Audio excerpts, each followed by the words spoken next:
Erin was raised in Wisconsin and enlisted in the Army when she was 17, just before 9/11. She deployed in support of Operation Iraqi Freedom in 2003. Part of her duties involved overseeing aid disbursement and improvements to hospital facilities. While in country, she received the Army Commendation Medal for meritorious service and was wounded in combat. Erin eventually retired as a sergeant and became a civilian nurse in 2012. A mutual friend who was helping her make hidden camera recordings introduced us to Erin. After working a long shift at the hospital, she agreed to do an impromptu interview in her room at the Marriott Marquis overlooking Times Square. We encourage the viewer to leave aside their preconceptions about the nature of what is happening, to hear firsthand from an eyewitness who at great personal expense and without political prejudice of any kind now openly reports what she discovered in the hopes that the information will be put to good use to save lives. She began by telling us one of her most disturbing findings, that people who had repeatedly tested negative for COVID were being described as COVID confirmed. Okay, so if you look close, I'm in my patient's chart. I am pulling up like their laboratory results. So if you look here, you'll see COVID-19 bioreference lab. Here are the test results. As you can see, 5/1/2020 at 17:16, not detected. They test for a second time, 5/4/2020 at 17:59, not detected. So both of those are negative. Scroll up to the top. This is my patient. They are on a vent and they are being called COVID-19 confirmed. Droplet in contact and eye protection. So this person is droplet and eye COVID confirmed. Positive A, click, not detected. No resulting lab of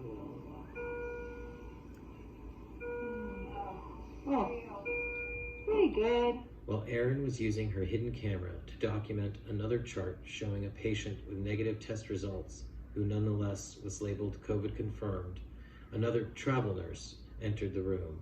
They began to discuss what Erin was seeing. This is bioreference? Yes, here. It's done here. So not detected here, but So presumptive. Now, they're all...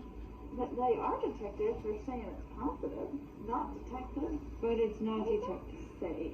What does that mean? So You said that they were vented immediately upon being brought in, is that? Yeah, so the thing is they're coming in with difficulty breathing, and a lot of these patients are really coming in with anxiety because they're scared. And when I was back home, I was working in the ED out in the tents, and most people that were coming through with like symptoms of just, anxiety, or they're worried and they're breathing fast, and then they get all nervous. So this is how the people are like coming in. Now, I'm not saying that some of them, don't have COVID. Like there are people that come in and they really do need help, not to the extent of a vent, but they need help. But these other people, like this person who wasn't COVID multiple times, and a lot of them are on either Medicaid or Medicare. They're poor. They're from, a lower class. We're at a public hospital. They need the funding. So take them. They take them, and they tell them pretty much that if they don't get on a vent, then they're probably not going to survive. But the reality is, if they get on that vent, the likelihood of them walking out the hospital is slim to none. And can I ask you, what PEEP are they on, and is that being mandated or specified what the pressure is on the vent? Here's the thing with this. So you don't have actual doctors that know critical care, ICU doctors on these floors. There's a dentist, and there are residents with these. So residents are essentially students, and they have no idea what they're doing.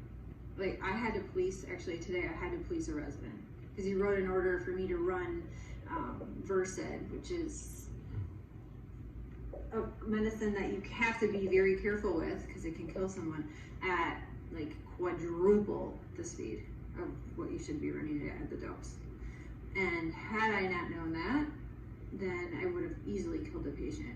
And it would have been okay under their COVID standards. So everything is kind of a wash. Nobody's held accountable for anything. And these people who are at events are essentially being like, these residents are like practicing their skills on them. So they're practicing central lines, they're practicing like invasive procedures that are really unnecessary. What is the percentage of Black, Latino, white? What's the racial composition? Hispanic and Black for the majority. And what's the age And range? Asian. And Asian. And what's the age range? 20-year-olds all the way up to 70, 80-year-olds. Very few, I should say very few 80-year-olds, but the majority of people, I would say, are in their 40s or 50s. Wow. And what percentage of the people that are in there would you say actually have tested positive for COVID? Half. Probably half. But everyone is being treated as though... The entire hospital is COVID. So half the hospital is not COVID, but they're with COVID floors. So let me just ask you about nosocomial infection. So you're saying they're putting non-COVID or COVID rule out with definite COVID patients? Yes. So I was only wondering, because like I was looking at like all the patient rooms, and like this patient is in with like a non-COVID. I don't understand why they're doing that. I know, there's 4 patients in a row here Yeah. on COVID. And this is supposed to be the COVID. Yeah. Because 7th floor, they shut it down. That's right. I'm And then confused. they're going to have non-COVID there. Yeah. This is going to be the only COVID, so they shouldn't put any non-COVIDs here. Well, that's what they've been doing. They're banking on the fact that they'll get it. Because they're already immunocompromised.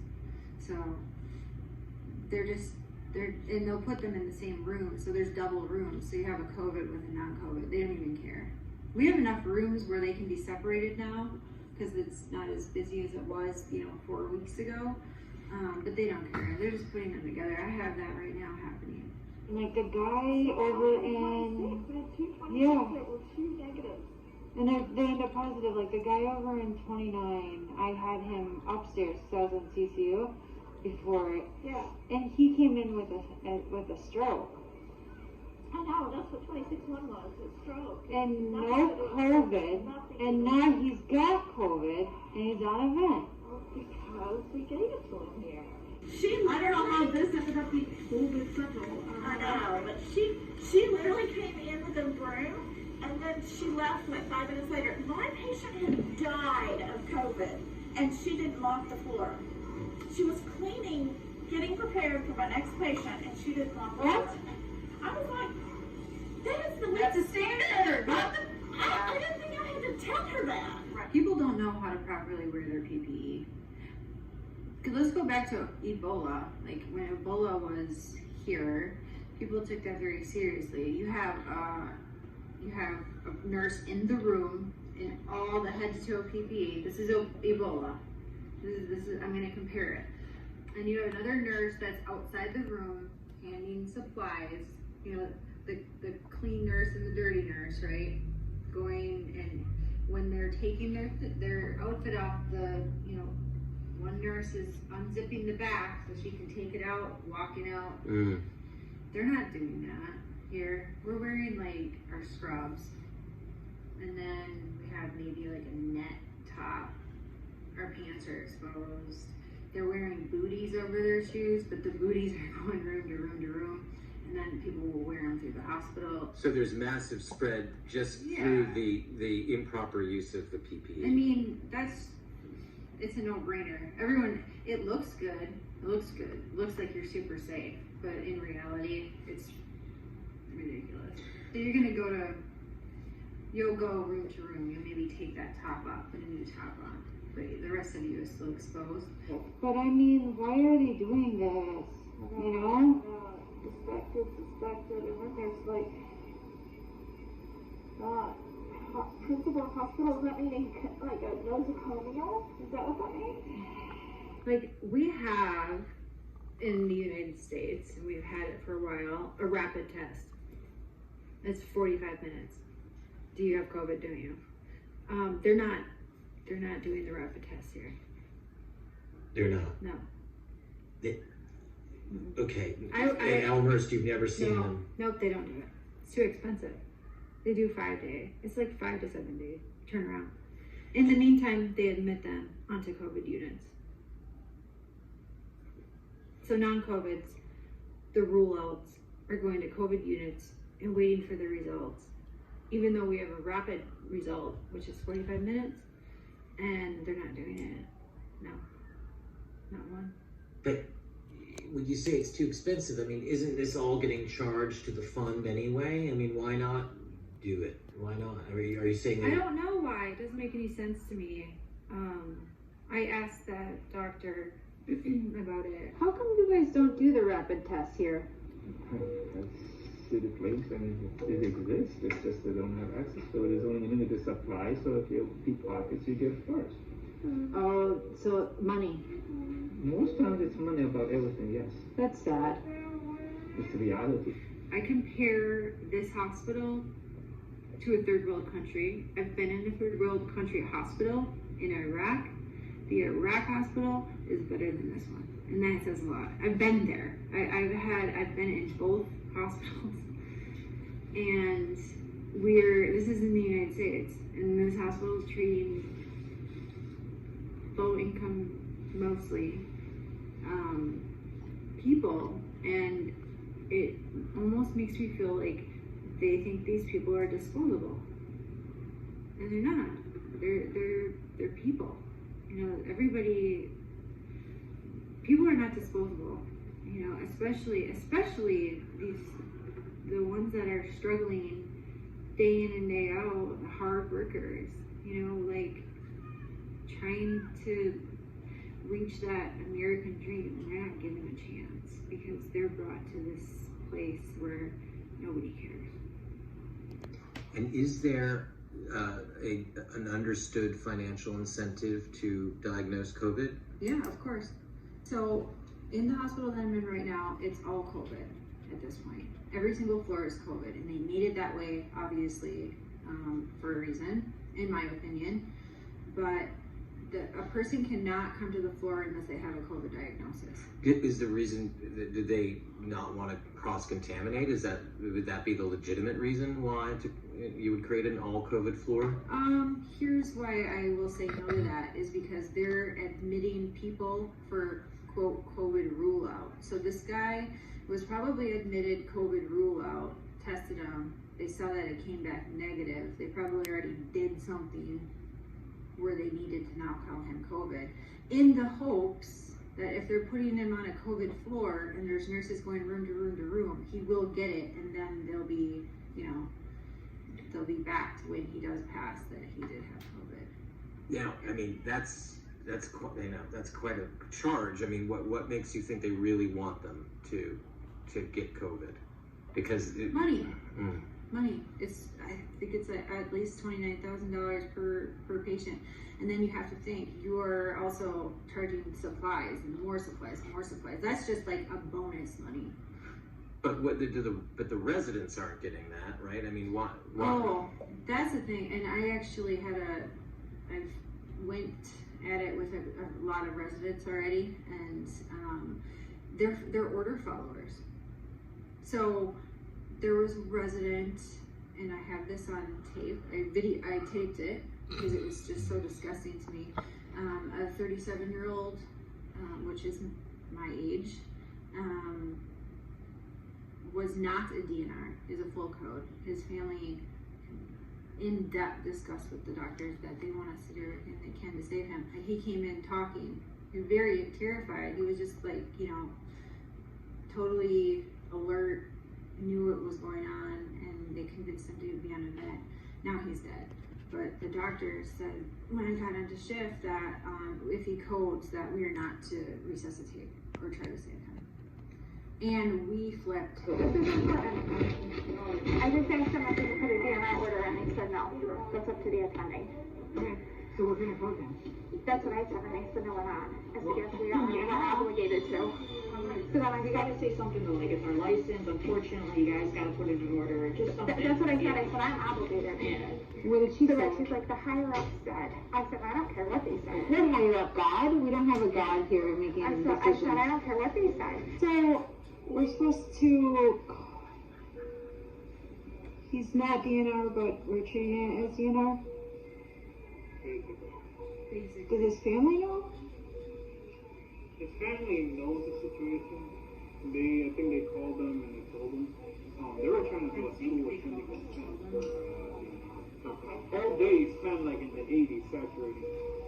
It was this one on the forehead thing. Really, this one worked. And it came down. And when I changed it, I was like, oh shoot, it's 90. Yeah. So they started playing around with the Oh shoot, it's 90. he's still on purpose. He changed the pulse ox You put him on AC, from his head to his finger, and he's like, oh, it's 90. He's fine. So what was that? So that was, we were just getting on shift because we were starting the night shift at 7. And that was the nurse from the day shift saying pretty much we shouldn't code him if he's going to code. And then I turned my glasses off. We're already being told not to code him, essentially. I mean, because I'm going to tell you right now, if he bottoms out, I'm jerking on his chest. Period. Point blank. It's going to happen. Because until that status is changed in the computer, that's what I'm obligated to do under my nursing license. Right. I mean, Because you guys aren't going to back me up and protect me. well, Elmhurst does have a policy given, like a COVID policy, given the scarcity of Right. dialysis and It blood. can be a chem code, it can be whatever. But it's not, there's not it's a difference. Normally the standard is whatever the family Right. says, like we just do. So Right. if they would say coding for 5 years, like you just do that. Right. All day now.